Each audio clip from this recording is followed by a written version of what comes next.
제가 목사가 아니었다면 늘 성가대를 쓰면서 하나님께 영광을 돌렸을 것 같아요.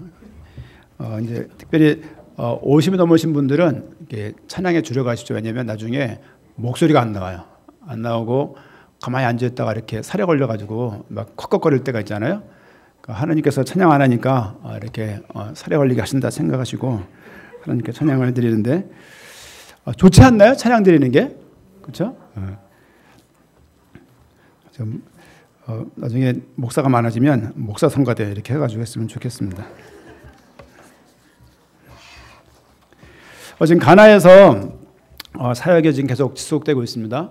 지속되고 있고 사실은 가나 사역을 두고 더 감사한 것은 우리가 그 아프리카에 나가서 만난 목사님이 아니라 우리 여기서 뭐 내정거장인가요? 신도림에서 우리 청년들이 찬양을 하면서 만나진 그분이 연결되어서 그분 나라, 그분 교회에 사역을 갔다는 것은 너무 신기한 일이죠. 왜냐하면 지금 그분 만난 지가 3주도 안 된 4주 정도 돼 가는데 보통 그게 쉬운 게 아니죠. 그러니까 우리가 또 뭐 많은 나라의 그냥 일반 교회처럼 막 선교를 하려고 가서 막 이렇게 대중들을 모으고 막 초코파일 나눠주고 막 그렇게 하던 많은 선교 방법이 있었는데 그렇게 하지 않고 이 복음이 들린 사람, 들린 교회에 가서 사역한다는 것은 더더욱이나 의미가 있지 않나 생각이 좀 되어지고 가나 사역이 오늘까지 사역이 진행되고 화요일 날 입국하십니다. 그러니까 계속 현장에 같이 못 나가셨지만 기도해 주신 여러분들에게 더불어 감사를 드립니다. 오늘 볼 곳은 가나 얘기가 아니라 가나안 이야기입니다. 그래서 어떻게 또 내용이 비슷해서 사사기의 말씀 보겠습니다. 우리 21장 25절 말씀.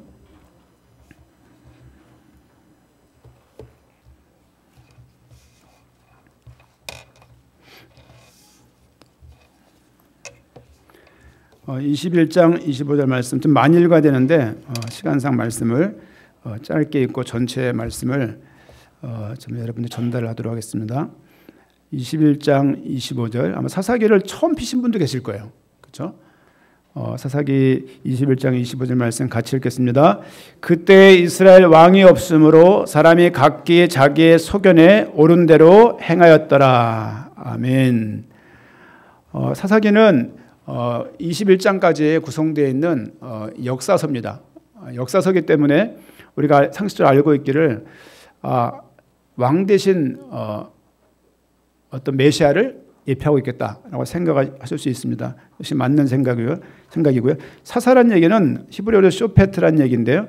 재판하다, 다스린다, 구원한다 뭐 그런 단어의 뜻을 가지고 있는 단어입니다. 평상시에는 백성들의 이런저런 큰 일, 작은 일들을 이렇게 판단해주는 재판장 역할을 감당했고요. 나라가 어렵고 큰 어떤 이방들의 침입이 더해지면 전시에는 군사적인 리더로 사용되었던 그런 하나님의 세웠던 지도자라고 생각하시면 됩니다. 특별히 여호수아가 죽은 이후에 그리고 사무엘이 들어서기 전까지 사무엘이 마지막 사사예요. 그래서 사무엘까지 한 340년간의 역사를 적고 있는 책이 이 21장의 사사기 내용이라고 생각하시면 되고 1대가 들어서고 2대가 들어서고 3대가 들어서는 순차적인 사사가 아니라 서울시 시장이 A이고 강원도의 도지사가 B인데 충청도의 도지사는 또 C예요. 이렇게 산발적으로 각 지역에 등장했던 하나님의 세웠던 어떤 리더라고 생각하시면 될 것이고 사사기의 저자는 미상입니다. 누가 한지 몰라요. 예를 들면 사도행전을 누가가 쓰고 누가복음을 누가가 쓰고 요한복음을 요한이 쓰잖아요. 사사기를 사사가 쓴 게 아니라 미상해요. 누가 썼는지 몰라요. 하지만 그 내용들을 통해서 그 12명의 사사를 그 수많았던 사사 중에서 12명을 쫙 뽑아서 12명 이야기를 말하고 있는 거예요. 340년 동안에 사사가 한두 명 있겠습니까? 순차적으로 들어쓴 게 아니라 산발적으로 많은 지역에 이렇게 있던 사사들 이야기를 12명을 뽑아서 전달하는 것이라면 분명히 어떤 의도가 있을 거예요. 성경을 읽을 때 한 구절을 통해서 은혜 받는 것도 중요하지만 전체가 뭘 말하고 있는가 이런 부분이 우리 각 개인에게 발견되면 말씀을 통해서 더 큰 힘을 얻을 수 있고 그리스도의 비밀을 좀 더 깊이 알아가는 데 큰 도움이 되어집니다. 사사기 2장 16절입니다. 2장 16절을 보게 되어지면요. 사사를 왜 세웠는가를 알 수 있는데요. 2장 16절 같이 한번 읽겠습니다. 읽습니다. 여호와께서 사사들을 세우사 노략자의 손에서 그들을 구원하게 하셨으나 사사들을 세운 이유가 뭐냐? 노략자들의 손에서 그들을 구원하기 위해서 하나님이 세우신 거예요. 여호수아가 약속의 땅에 들어가게 되었어요. 약속의 땅, 준비된 땅, 하나님이 모든 걸 끝내시고 아브라함에게부터 약속했던 그 땅의 이름이 있는데 아브라함과 이삭과 야곱과 요셉과 그리고 모세에 이르기까지 여호수아에게까지 전달되었던 지명이 있는데 그 지명의 이름이 가나안이에요. 그러니까 가나안을 들어가는 것이 구약에서 굉장히 중요한 위치입니다. 처음에 아브라함이라고 개명하기 전에 아브라함에게 주었던 그런 땅이에요. 그 약속의 땅을 드디어 여호수아 때 들어가서 그 땅을 정복하게 된 거예요. 생각을 해보세요. 우리 할아버지가 저 땅을 살려고 막 애를 쓰다가 한평생을 시간을 다 보냈고 우리 아버지가 저 땅을 얻기 위해서 이런 애를 쓰다가 내가 그 땅에 들어간 거예요.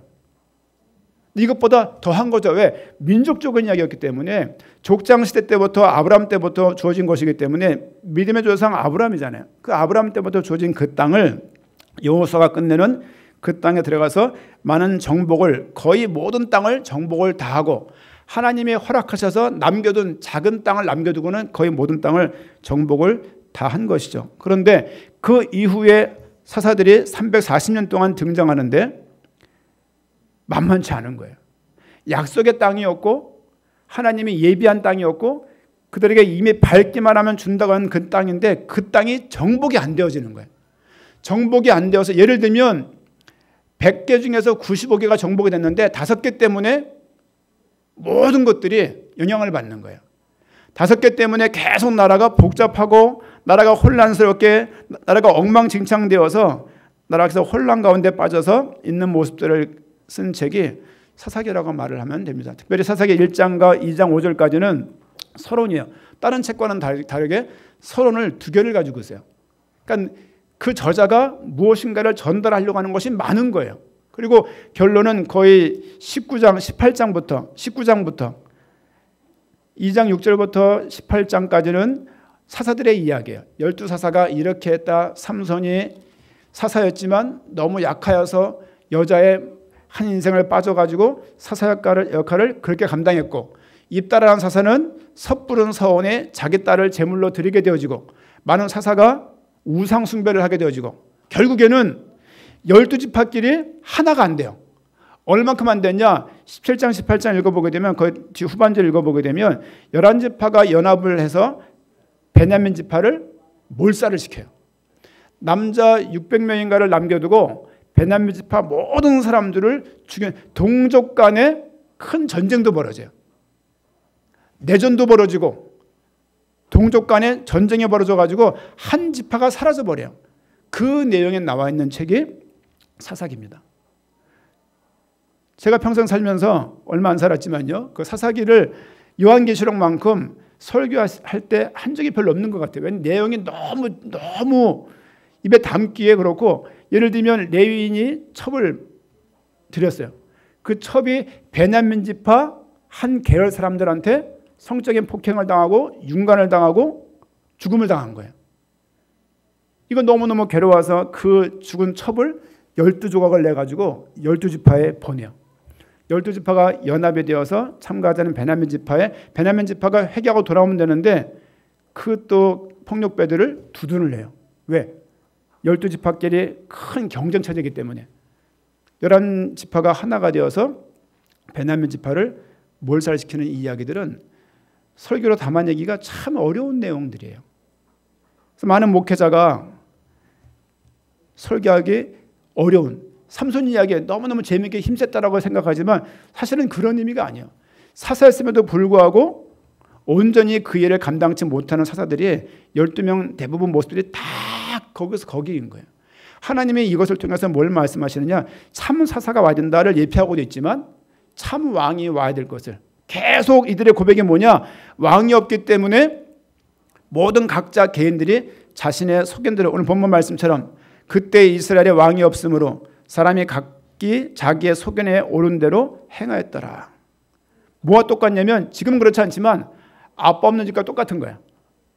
지금 아빠들이 뭐 왕은 아니죠. 왕은 아니고 뭐 그 언줄에 있다고 치지만 뭐 아닌 집도 많지만 집안에 기준이 없는 거예요. 기준이 없어서 집안이 엉망진창이 되는 거예요. 뭐 아무 때나 들어오고 뭐 아무 때나 불러와가지고 집인지 무슨 하숙집인지 그냥 뭔지 모를 정도로 그런 거 있잖아요. 그러니까 모든 게 다 무너져 버린 거예요. 사사기의 결론은 뭐냐? 참 왕이 와야 된다예요. 왕이 없다는 얘기를 본문에서 한 4번 정도 말하고 있는데, 사사기를 먼저 이해하기 전에 여호수아서를 좀 잠깐 먼저 배경을 알기 위해서 보도록 하겠습니다. 여호수아서 23장입니다. 여호수아는 약속의 땅 가나안 땅에 들어가서 31명의 왕들과 맞짱 뜨고 그 왕들을 거의 다 정복한 상태로 한 나라를, 이제 그 나이를 두고 나이가 먹어서 하나님께 부름받게 되어지죠. 여호수아서 23장 1절부터 좀 보면 좋은데요. 조금 우리 8절부터 5절, 제가 여호수아서 23장 5절을 같이 한번 6절까지 읽도록 하겠습니다. 너희의 하나님 여호와가 그가 너희 앞에서 그들을 쫓아내사 너희 목전에서 그들을 떠나게 하시리니 너희의 하나님 여호와께서 너희에게 말씀하신 대로 너희가 그 땅을 차지할 것이라. 그러므로 너희는 크게 힘써 모세 율법책에 기록된 것을 다 지켜 행하라. 그것을 떠나 우러나 좌로나 치우치지 말라. 좌로나 우러나 치우치지 말란 말이 여기서 나온 얘기예요. 여호수아에게 한 얘기고, 주신 말씀이 뭐냐면 하나님의 율법을, 모세에게 준 율법을 잘 지켜 행하라. 그러면 그 땅을 주겠다. 모든 계약은 쌍방적인 거예요.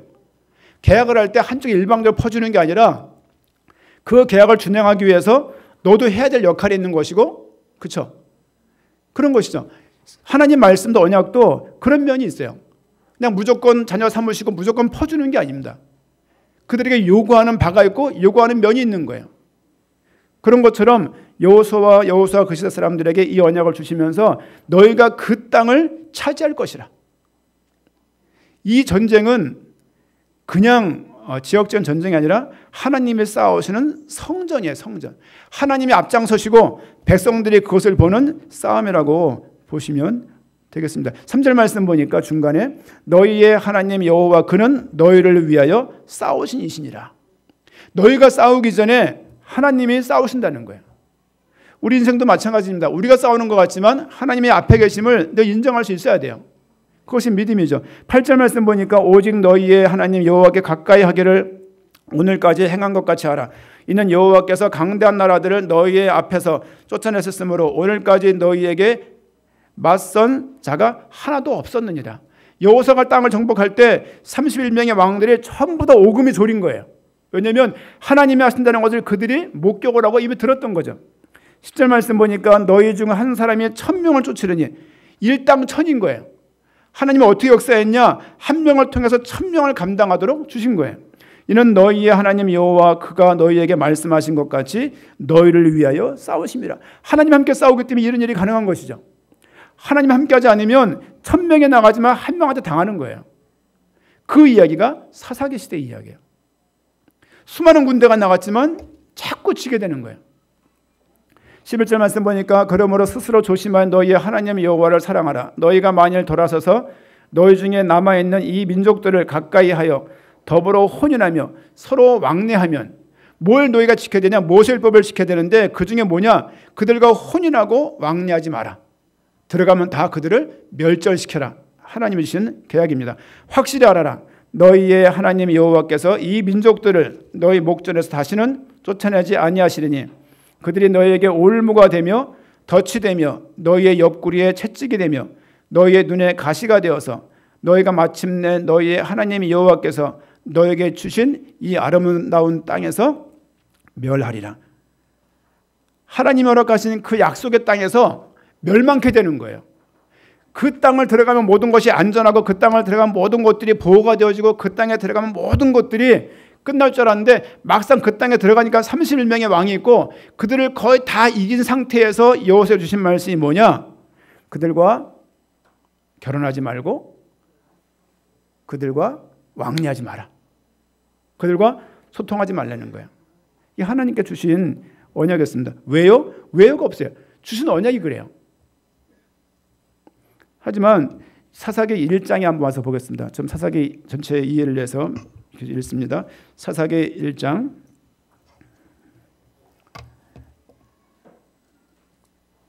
사사기 1장에 계속 남은 싸움들을 하고 있는 것을 볼 수 있죠. 그 여호수아가 1장 1절부터 3절 말씀까지 2절 말씀까지 같이 읽겠습니다. 여호수아가 죽은 후에 이스라엘 자손이 여호와께 여쭈어 이르되 우리 가운데 누가 먼저 올라가서 가나안 족속과 싸우리이까? 여호와께서 이르시되 유다가 올라갈지니라. 보라 내가 이 땅을 그의 손에 넘겨 주었노라 하시니라. 12지파 중에서 가장 유력한 강한 가장 쓰임받고 하나님이 가장 사랑하시고 하나님 가장 많이 도우시는 지파가 유다 지파예요. 왜냐하면 유다 지파에서 왕권이 떠나지 않을 것을 말씀하셨고 유다 지파를 통해서 예수 그리스도가 오시는 거예요. 말라기를 보게 되면 그 유다 지파를 하나님이 징계하시죠. 왜? 자폰. 사사기와 말라기 사이는 굉장히 긴 시간입니다. 그런데 이 말라기 이전에 이미 여호수아가 죽자마자 그들이 어떤 역할을 합니까? 2장 넘어오겠습니다. 2장 1절에서 3절 말씀 보니까 여호수아가 죽은 이후에 그들이 여호수아 내용하고 같은 비슷한 언약의 내용인데요. 2장 1절부터 3절 말씀까지 같이 읽겠습니다. 여호와의 사자가 길갈에서부터 복임으로 올라와 말하되 내가 너희를 애굽에서 올라오게 하여 내가 너희 조상들에게 맹세할 땅으로 들어가게 하였으니 또 내가 이르기를 내가 너희와 함께한 언약을 영원히 어기지 아니하리니 너희는 이 땅의 주민과 언약을 맺지 말며 그들의 제단들을 헐라하였거늘 너희가 내 몫을 듣지 아니하였으니 어찌하여 그리하였느냐. 그러므로 내가 또 말하기를 내가 그들을 너희 앞에서 쫓아내지 아니하리니 그들이 너희 옆구리에 가시가 될 것이며 그들의 신들이 너희에게 올무가 되리라 하였노라. 이 말씀이 여호수아와 약속한 내용이에요. 여호수아와 그 12지파들에게 하나님이 주셨던 언약이었어요. 그런데 성경을 보게 되어지 사사기를 보게 되어지면 수많은 이방인들과 결혼이 이해가 가요. 왜냐하면 이스라엘 백성들은 지금 광야를 온 상태예요. 광야를 왔기 때문에 무슨 문화가 있겠습니까? 광야를 왔으니까 항상 이동을 해야 되고 거주지가 불안하니까 항상 복잡했을 거예요. 그런데 가나안 지역에 딱 들어보니까 잘 살아. 잘 살고 아시아와 아프리카, 유럽이 만나는 그 중앙이 어디냐? 가나안 지역이에요. 너무 풍요로운 거예요. 그들의 문화가 있고 배울 게 너무너무 많고 그들을 죽이려고 하니까 너무 아까운 거예요. 그런 마음이 한마디 정리하면 경제적인 이익으로 그 나라가 굳이 그 나라를 멸절하지 않아도 하나님께 영광이 되고 우리가 순이익이 될 것처럼 보이는 거죠. 그래서 그들이 섬기는 신을 섬기게 되죠. 사사기에 쭉 나와 있습니다. 누구냐? 바알 신들이에요. 복수예요. 바알 신들. 바알부터 파생된 수많은 신들을 섬기는 거예요. 그리고 다른 신들을 그들이 섬기면서 여호와 하나님을 잃어버리게 되어지고 그들과 결혼하게 되어지는 거예요. 결혼하게 되어지면서 그들이 믿고 있는 신을 그들의 풍요가 어디에 있냐? 그들이 믿고 있는 어느 정신적인 자산에 있는 거예요. 그들이 왜 이렇게 풍요로울 수 있지?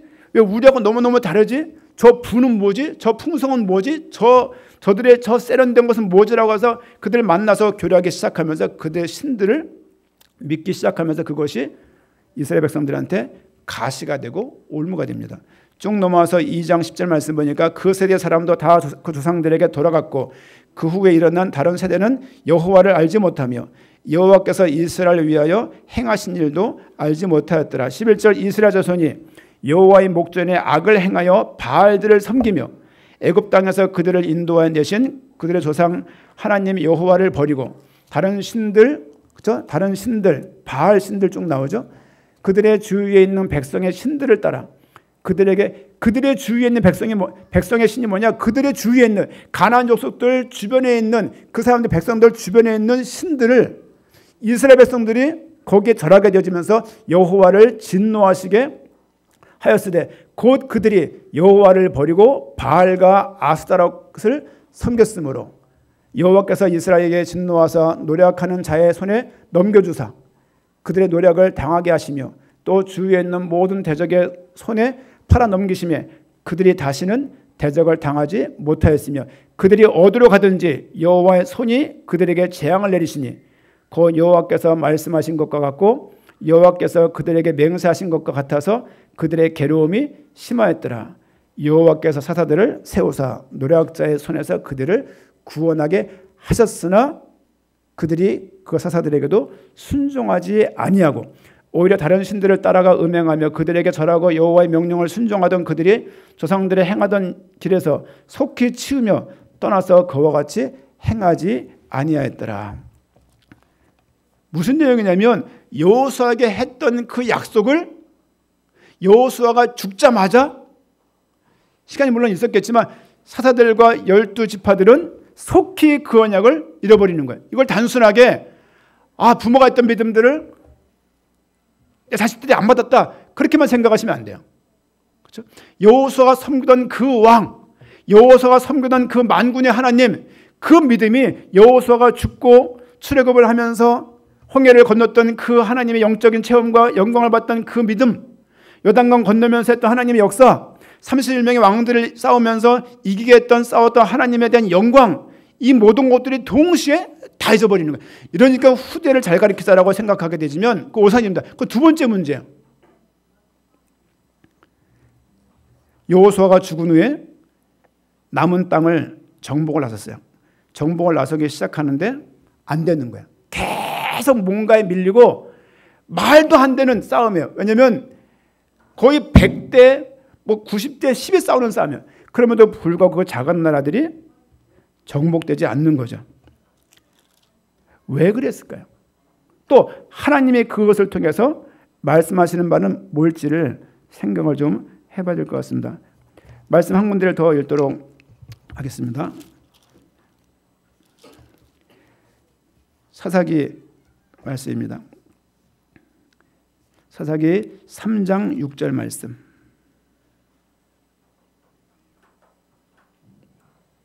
3장 1절 말씀부터 3장 1절 말씀 보니까요.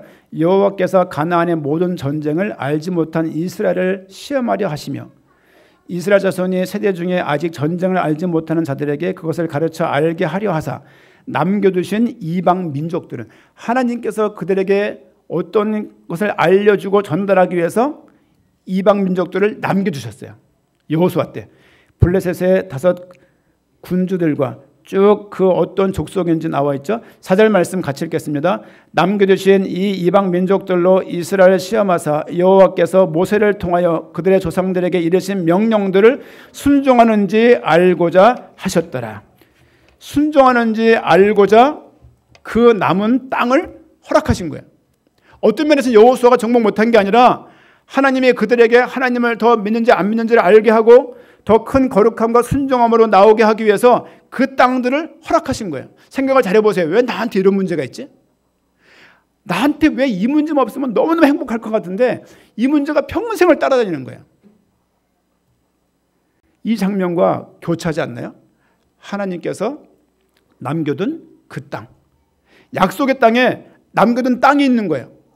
큰 무리는 아니지만 그들을 통해서 하나님께서는 그들의 믿음을 달아보는 그 땅을 허락하신 것이죠. 하지만 6절 말씀 보니까 그들의 딸들을 맞아 아내로 삼으며 자기의 딸들을 그들의 아들들에게 주고 또 그들의 신들을 섬겼더라. 결혼하게 되지만 당연하게 문화가 오가는 거예요. 결혼이 참 중요합니다. 결혼 다 해보신 분 많잖아요. 해보셨고 지금도 진행 중이시지만 너무너무 중요한 거예요. 그 만남을 통해서 단순하게 여자를 만나고 남자를 만나는 게 아니라 그 집에 문화가 들어오는 거예요. 가나안 족속들의 만남들을 통해서 뭐가 들어왔느냐? 그들의 섬기는 바알신이 자연스럽게 들어온 거예요. 왜? 사랑하는 아내를 통해서, 사랑하는 남편을 통해서 그가 믿고 있는 그 바가 무슨 걸림돌이 있겠어요? 하나님이 그 이후부터 그 백성들을 어디로 가든지 저주하시는 모습이 사사기의 내용이에요. 계속 침략을 당하고 계속 고난을 당하는 것을 성경을 통해서 볼 수가 있습니다. 시험하고자, 사사기 2장 22절, 시험하고자 하나님께서 그 땅을 주신 것이죠. 한번 생각을 말씀드렸지만 왜 저 가족을 내게 주셨을까? 하나님이 왜 저 사건을 나에게 허락하셨을까? 하나님은 나에게 왜 저런 관계, 저 관계가 없으면 좋겠는데 왜 저 문제 주셨을까? 당대 세계보면 생각해 보세요. 경제 문제가 얼마나 큽니까?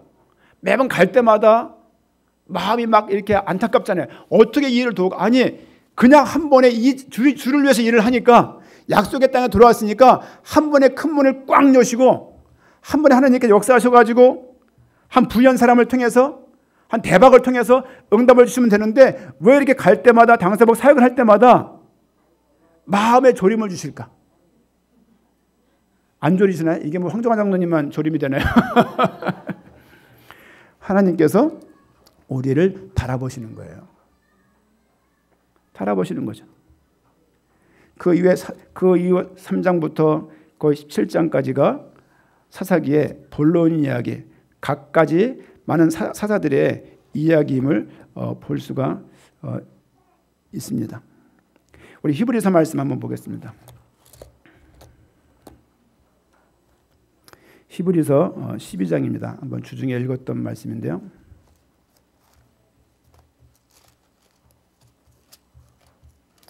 히브리서 12장. 그런 생각이 드는, 하나님께서 다 해결하면 되는데 왜 저걸 주셨을까? 하나님께서 그냥 모든 걸 다 해주시면 편할 건데. 그렇죠? 여러분 아이를 키우면서요, 경험해 보셨겠지만 아이가 할 수 있는 것도 부모가 다 해줘 보세요. 그 아이를 마마보이로 또 그냥 엄마 아빠가 모든 걸 다 해줘 키우면 애가요 무능력해지고 무기력해집니다. 그러니까 보지 않으셨나요? 그 아이가 살아가면서 겪는 갈등들은 이만저만이 아니에요. 히브리서 12장 5절 말씀 보니까 중간에 내 아들아 주의 징계하심을 경히 여기지 말며 그에게 꾸지람을 받을 때 낙심하지 말라.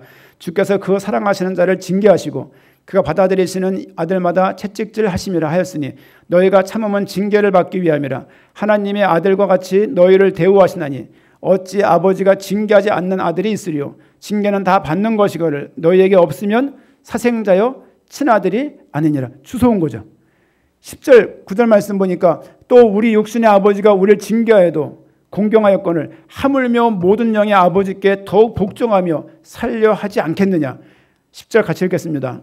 그들은 잠시 자기의 뜻대로 우리를 징계하였거니와 오직 하나님은 우리의 유익을 위하여 그의 거룩하심에 참여하게 하시기 위해서 그 땅을 허락하시고 우리에게 그런 걸 허락하신 거예요.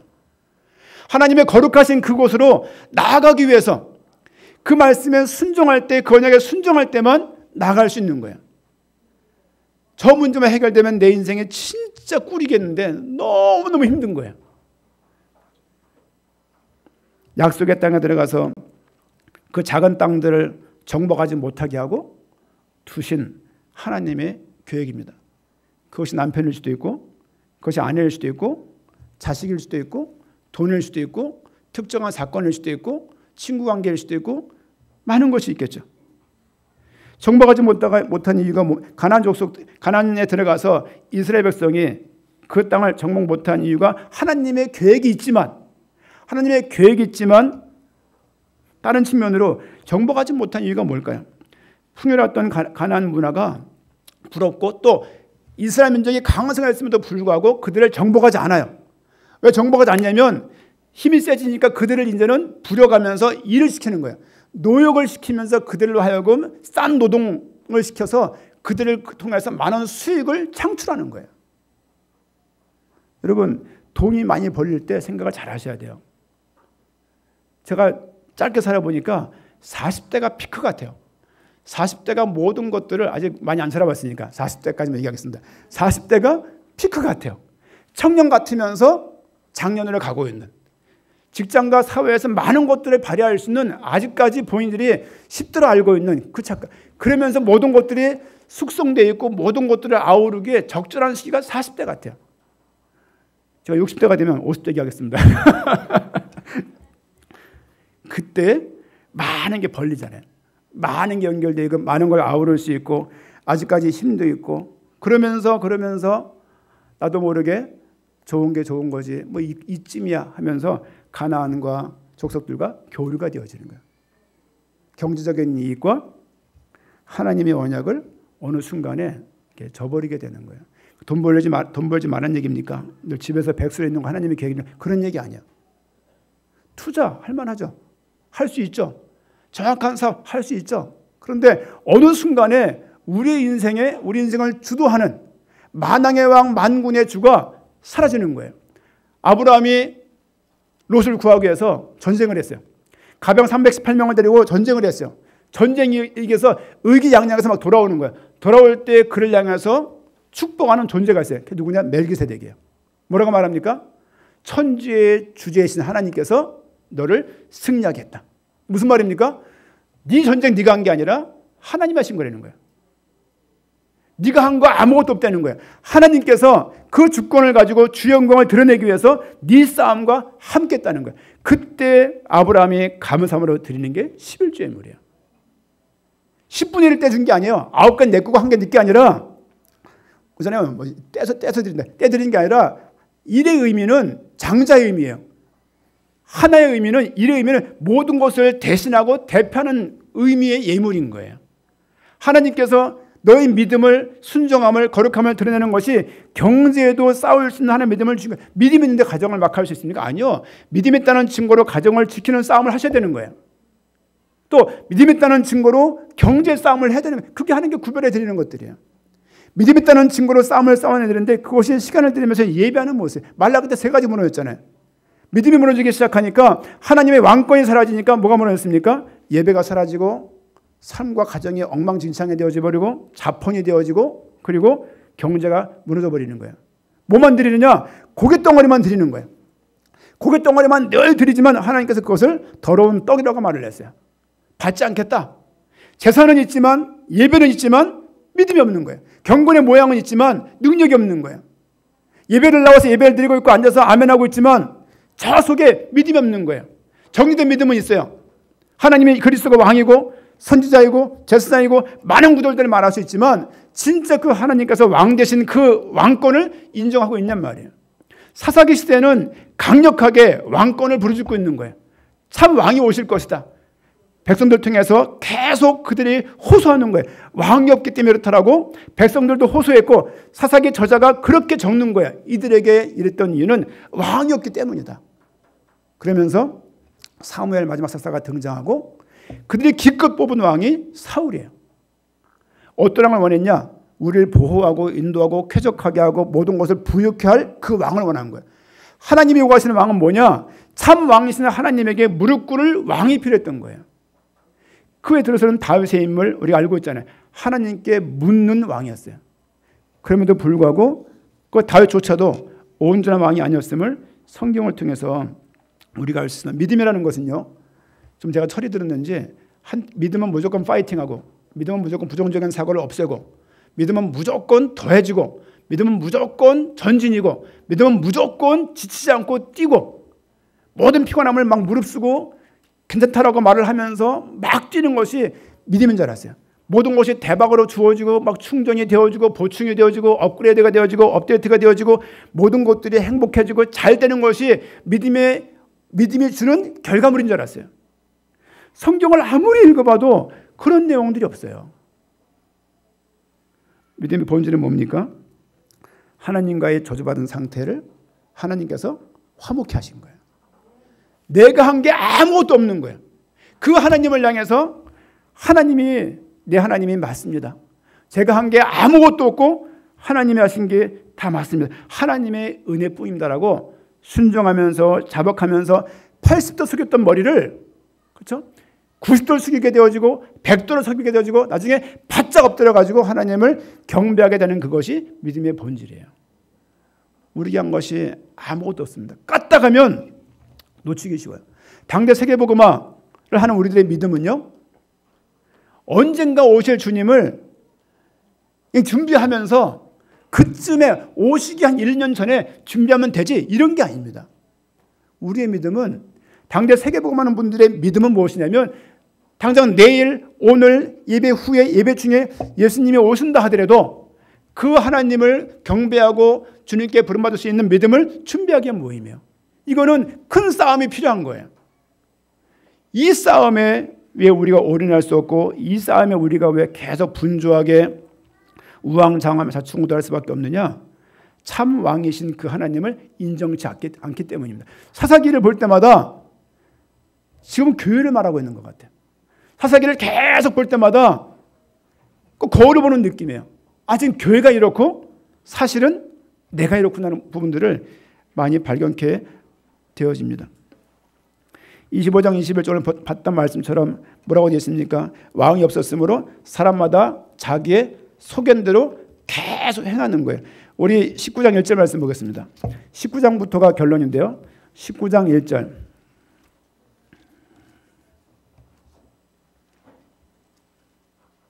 한 레위인의 첩이야기가 베냐민 지파를 몰살케 되는 이유가 되어집니다. 19장 1절 같이 읽겠습니다. 이스라엘의 왕이 없을 그때에 에브라임 산지 구석에 거류하는 어떤 레위 사람이 유다 베들레헴의 첩을 맞이하였더니, 그렇죠? 이스라엘의 왕이 없을 때 레위인들이 이렇게 레위인이 12지파의 지표예요, 지표. 이 레위인은 갈 데가 없어갖고 우왕좌왕 다니는 거예요. 11지파가 레위지파를 섬겨서 땅을 분할해주고 그들이 잘 살 수 있도록 돕는 것이 11지파의 어떤 자세예요. 레위지파를 돌보지 않는 거예요. 이 지파가 막 떠돌면서 떠돌다가 어느 곳에 가게 되어지고 또 첩을 만나서 그 첩과 어디 갔다가 또 거기에서 베냐민 지파의 기브아 사람들에 의해서 큰 모욕을 당하고 죽임을 당한 일들이 이스라엘 백성의 큰 비극의 시작입니다. 비극의 시작이 뭐냐? 왕이 없었으므로. 사사기자는 지금 계속 뭘 말하고 있냐면 왕이 없기 때문에 각 개인들이 개인의 생각을 가지고 사는 거예요. 부도덕하고 부패하고 타락하고 모든 분야가 다 하향조정되는 거예요. 18장 1절입니다. 18장 1절 같이 읽겠습니다. 그때 이스라엘에 왕이 없었고 단 지파는 그때 거주할 기업의 땅을 구하는 중이었으니 이는 그들의 이스라엘 지파 중에서 그때까지 기업을 분배받지 못하였습니다. 단이 아직까지 땅을 분배받지 못한 거예요. 12지파가 돕질 않는 거예요. 그 기업을 나눌 것을 이미 언약 가운데 주셨는데 나눠가지도 않는 거예요. 그 단지파 결과적으로 뭐합니까? 우상숭배라고 돼요. 단이라는 곳은요, 이스라엘 쪽의 가장 꼭대기예요. 가장 우상숭배에 극심했던 지역이 단 지역이 되어져요. 왕이 없었기 때문에 정확한 분배도 안 되고 또 그 이전에 우상숭배, 한 지파 자체가 우상숭배하는 나라가 되어버리는 거예요. 아니, 광야를 건너왔고 요단을 건너왔고 출애굽을 건너왔잖아요. 그들이 다 죽고 난 이후에 언약까지 사라지는 거예요. 생각 잘 하셔야 됩니다. 당대 세계복음을 우리가 주어심 믿고 뛰고 있지만, 그렇죠? 그러니까 후대를 준비하자 그런 얘기가 아니라 당대 세계복음의 믿음과 당대 세계복음의 이 소망과 이런 것들이 우리 교회에 있는 모든 사람들이 이 부분들이 철철철 넘쳐야 돼요. 피니셔 스쿨 정말 소수가 모이는 학교예요. 다른 어린이집에 비교하면은 아주 간단하게 짝이 없습니다. 하지만 볼 때마다 너무 기뻐요. 너무 감사해요. 우리 가까운 모든 현장에 왕이 없었으므로 자기의 소견대로 살아가는 사람들이 너무너무 많습니다. 그들에게 참 왕이신 예수 그리스도가 증거되어야 될 것입니다. 왕이 없으면 혼란스러울 수밖에 없어요. 자충우돌할 수밖에 없고 우왕좌왕할 수밖에 없고 도덕적인 타락과 성적인 타락과 영적인 타락과 모든 것들이 무너지고 흑암이 가득한 창세기 1장의 모습이에요. 흑암이 가득해지는 거예요. 왜 흑암이 가득해지고 왜 어두워지고 깜깜해지느냐? 왕 대신 하나님께서 없는 거예요. 왕 아는데요? 예수님이 그리스도 선자 제사장 왕 아는데 그거 말고 주님께서 만왕의 왕이 진짜 내 인생을 통제하고 있고 그 통제에 순종하고 있고 그 통제에 모든 것을 복종하고 있고 그 왕을 경외하고 있냔 말이에요. 열심히 살아가는 성도들에게 부탁을 드립니다. 살다 보게 되면요, 인생에 탄력에 붙어서 돈 벌다 보면요 탄력에 붙어서 살다 보면 그 탄력에 붙어서 왕이고 뭐고 다 사라질 때가 있어요. 그때 알 거예요. 예배는 드리고 있지만 기쁘지가 않아요. 찬양을 드리지만 기쁘지가 않습니다. 홍해를 가르쳤던 만왕의 왕, 그 하나님을 잃어버린 거예요. 생각 잘 해보세요. 여러분 각 개인의 홍해가 있었습니까? 그 홍해 때 건널 때 도웠던 그 하나님 어디 계신가요? 지금 계신데요? 아멘입니다. 40년간 광야를 지키면서 동행했던 그 왕. 40년간 버린 게 아니라 하나님의 구름기둥과 불기둥으로 매일 같이 하신 거예요. 광야지만 함께 하신 거예요. 당대 세계복음화가 매달 매월 매주 치받치지만 이것을 하는 것이 이 가운데 하나님 함께 하시는 생각들을 믿음들을 늘 가지고 있습니다. 여러분 40년 광야는 언제였나요? 그때 혹시 하나님께서 동행하지 않으셨나요? 전쟁마다 승리케 하면서 찬양케 했던 그 만군의 왕. 많은 전쟁을 여러분들 치러냈을 거 아니에요. 40년 살았으면 40년만큼 치렀을 것이고 60년 살았으면 60년만큼 치렀을 것이고 80년 살았으면 80년만큼 치렀을 거 아니에요. 치를수록 왕 대신 하나님이 보이지 않고 산전수전 겪은 다 모습을 가지고 강팍해지고 거세지고 무대뽀로 바뀐다. 잘못된 거예요. 성경에는 역사서가 있습니다. 특히 많은 왕, 남유다 20명인가요? 북이스라엘 19명, 39명의 왕을 보이고 있어요. 가나안 정복을 31명의 왕을 없애고 12사도, 12사사, 많은 사사를 보내고 그리고 역사 동안 한 339명의 왕들을 북이스라엘과 남유다에서 갈아치웠어요. 왕이 들어선 다음에는 그들의 왕을 중심으로 혼란치 않았냐? 아니요. 왕이 있었지만 왕이 없을 때보다 못했어요. 계속 범죄하고 왕 때문인 줄 알았는데 그들은 육신적인 왕을 통해서 계속 사무엘상하, 열왕기상하, 역대상하, 에스라, 느헤미야 뭘 말하고 있냐? 참 왕이 와야 될 것을 계속 말하고 있는 거예요. 다윗을 말하고 있는 게 아니에요. 요시아를 말하고 있는 게 아니고 그 역사서를 통해서 이 성경 글을 통해서 뭘 말하고 있냐면 저 뒤에 오실 만왕의 왕 예수 그리스도를 계속 가르치고 있는 거예요. 선지자들 400년 삶을 통해서 말라기를 끝으로 400년간 또 침묵이 되어져요. 그 이후에 만왕의 왕이신 그리스도가 이 땅에 오십니다. 땅에 세운 왕들은 육신적인 이익을 줄 수 있어요. 그렇죠? 또 그 왕들을 통해서 육신적인 많은 도움을 받았던 것 같아요. 그러나 역사서의 저자는 계속 뭘 언급하고 있냐면 참왕이 오실 것이다. 그렇죠? 모든 역사의 기록은 결국은 참왕이 올 것임을 말을 하고 있는 거예요. 이런 눈이 없이 역사서를 읽으면요, 성경이 읽히지가 않아요. 요시아 얘기 같고 사울 얘기 같고 그냥 무슨 그 엘리야 그런 것 같은 거죠. 성경을 읽다 보게 되면요, 하나님의 격이 안 보일 때가 있어요. 왜 그렇습니까? 그런 생각을 해봐요. 말씀이 없는 게 문제가 아니라 말씀이 있어도 그 말씀을 말씀으로 여기지 않는 거예요. 왜냐하면 내 안에 왕 되신 그리스도가 메시아된 믿음이 없기 때문이죠. 100년 동안 성전을 줘가지고 예배를 드렸어요. 예배를 드리고 주님께 헌물을 드리고 제물을 드리고 제사를 드렸는데 주님이 없는 것 같은 거야. 그러니까 다리 3개밖에 없는 거 양을 드리고, 그렇죠? 흠 있는 거 드리고 병 걸린 거 드리고 눈 먼 거 드리는 거야. 그 시대가 말라기 시대예요. 그 이후에 제사가 있었고 예배가 있었다니까요. 근데 그 예배를 하나님께서 받지 않았고 하나님의 계시가 전무했어요. 전무하던 그때에 제사가 있었어요. 그 선지자들이 세례요한이 선지자인 걸 보면은 그 계시가 없던 그 시대 400년 동안에도 선지자가 계속 무슨 역할을 한 거예요. 무슨 역할을 했냔 말이에요. 지금 교회가 한두 개 교회입니까? 한두 개 교회가 아니잖아요. 진짜 이 하나님 말씀을 계시받고 하나님 말씀을 대언하고 있고 왕 되신 그리스도를 찬양하고 주여 오심을 소망하고 있냐? 부정적이에요. 우리가 잘하고 있다 이 얘기가 아닙니다. 그 얘기가 아니라 각 개인들이 한번 생각을 해보셔야 돼요. 역사의 왕들의 참왕이신 하나님을 왕으로 경외하고 순종하지 않을 때 어떻게 되었는지 그 나라를 말하고 있는 것처럼 한번 말씀 보겠습니다. 말씀이 길어지니까요. 디모데전서 6장 15절. 참왕이 누구냐? 그분을 말씀하고 있습니다. 왕이 있어야 순종할 수 있습니다. 예수가 왕이죠. 그 왕이 다시 오신다는 이 믿음이 없으면 그리스도를 참왕으로 믿는 분이 아닙니다. 6장 15절 같이 읽겠습니다. 기약이 이르면 하나님이 그의 나타나심을 보이시리니 하나님은 복되고 유일하신 주권자이시며 만왕의 왕이시며 만주의 주시요. 왕이 누구냐? 이거 이론적으로 알자는 얘기가 아니야. 그 왕이 실질적으로 그의 주재권과 그의 주권을 인정하는 삶이 진행되고 있냐는 거예요. 사회생활 하다 보니까 아이들 키우다 보니까 다 잊어버렸다. 살아계실 때와 똑같은 거예요. 머리만 알고 있고 실제 그 하나님을 인정치 않고 있다면 왕으로 믿음을 가지고 말씀을 받고 왕이 있어야 순종할 거 아니야. 친구한테 순종합니까? 왕한테 순종할 수 있는 거야. 왜 순종할 수 없냐? 왜 믿음을 드릴 수 없냐? 그 이론적인 알문이 있지만 왕에 대한 믿음이 없기 때문이죠. 그래서 말씀 제목을 왕이 있냐고 말씀을 드린 겁니다. 십자가에서 모든 것을 해결하신 우리가 왕이라고 알고 있습니다.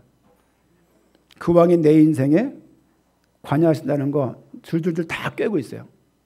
요한복음 4장 6절, 로마서 8장 2절 뭐 다 알고 있잖아요. 그런 것이 아니라 삼중직, 선자제, 쌍화 그런 너무 중요한 거지만 이론으로 줄줄 외우는 것이 아니라 더 중요한 것은 내가 순종할 수밖에 없고 내가 엎드릴 수밖에 없고 내가 모든 것을 들여 경외할 수 있는 왕이 있는가. 한 주간 묵상하시기 바랍니다. 당대 세계복음을 왜 이렇게 하는 것이냐? 순종하는 거예요. 이거는 하나님 하시는 전쟁이에요. 아프리카에서 선교 여행이 아닙니다. 그렇죠? 이거는 하나님이 하시는 정복의 전쟁이에요. 땅 정복은 지금도 진행되고 있는 것 같아요. 그렇죠? 왕이라고 고백하지만 만군의 하나님을 왕으로 삼지 않고 제멋대로 깜깜한 맹인이면서 길을 가고 있지 않은지, 그래서 내게 남겨둔 가나안의 채찍과 가시와 올무가 되고 있지 않은지.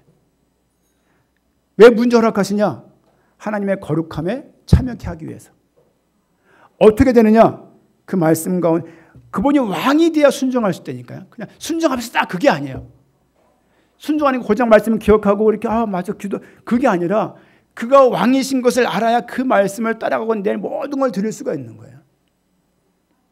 언젠가부터 착하게 살고 가정 위해서 최선을 다하고 그렇게 큰 문제 없이 살면 천국 가는 거 아니냐? 제 어렸을 때 친구들이 그런 말을 해요.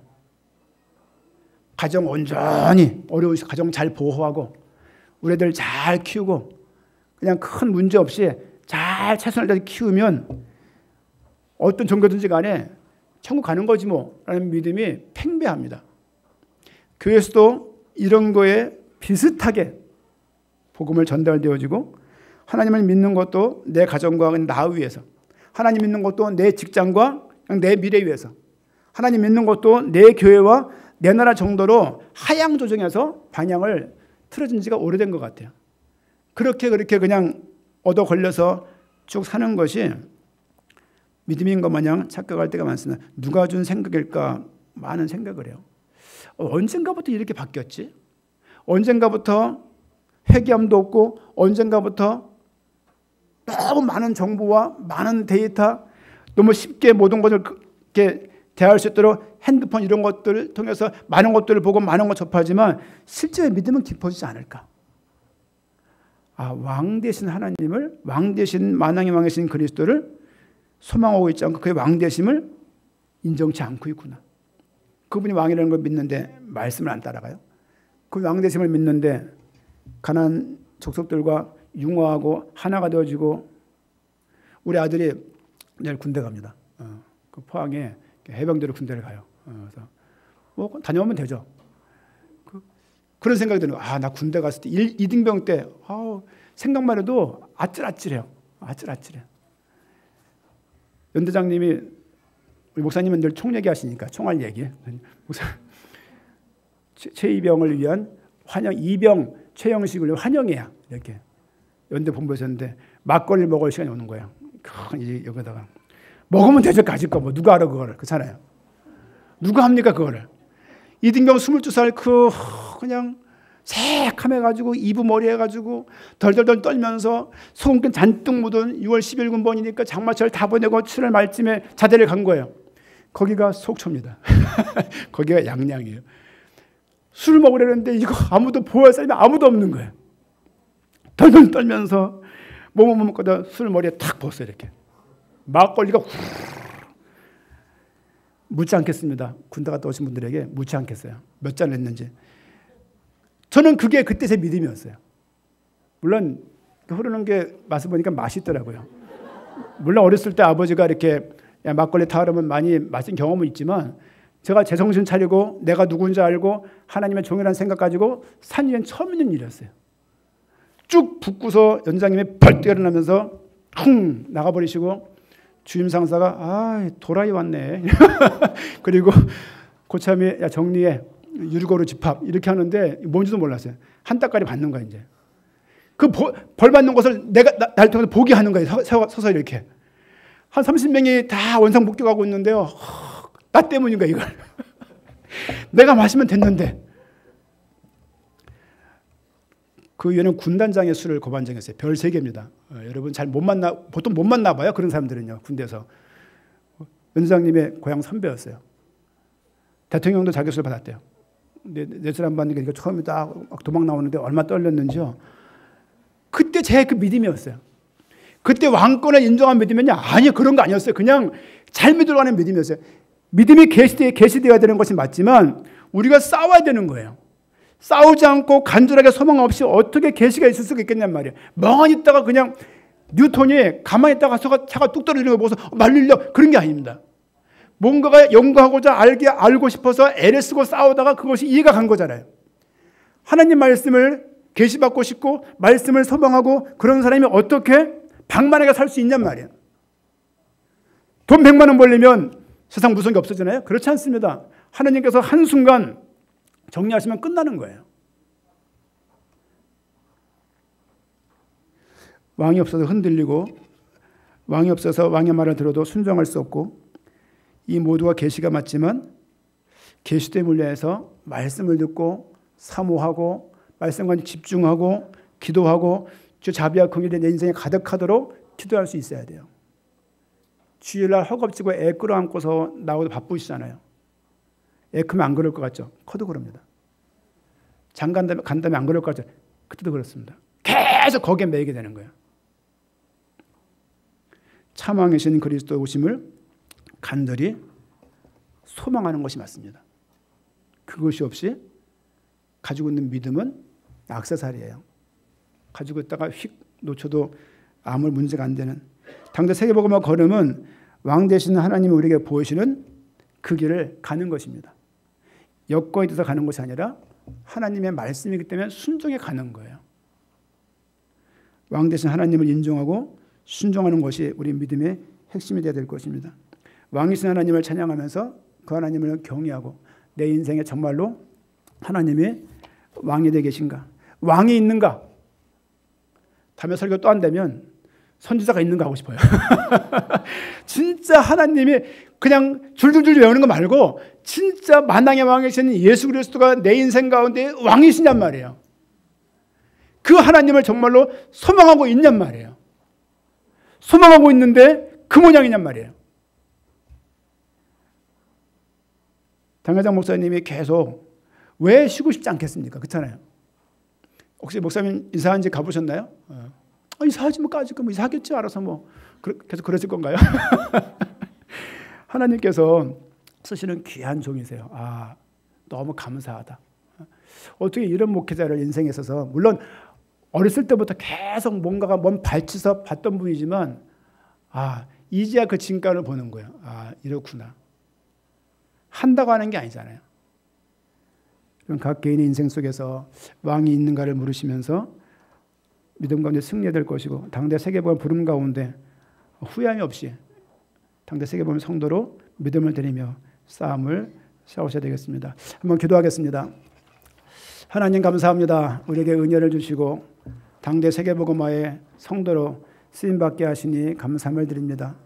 날마다 왕 되신 만왕의 왕이신 예수 그리스도를 소망하기에 부족한 없도록 인담을 되어 주옵시고 내게 왕이 없기에 왕의 말씀에 순종할 수 없음을 발견케 인담을 되어 주옵시며 만왕의 왕을 정말로 그의 주권을 인정하며 주 영광을 바라보며 우리의 인생을 드리며 말씀에 순종하며 주의 오심을 소망하며 살아갈 수 있도록 축복하여 주옵소서.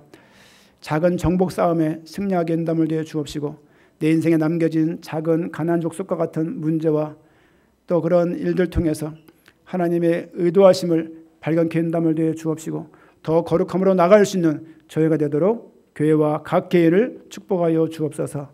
주님께 감사함을 드려오며 예수님의 이름으로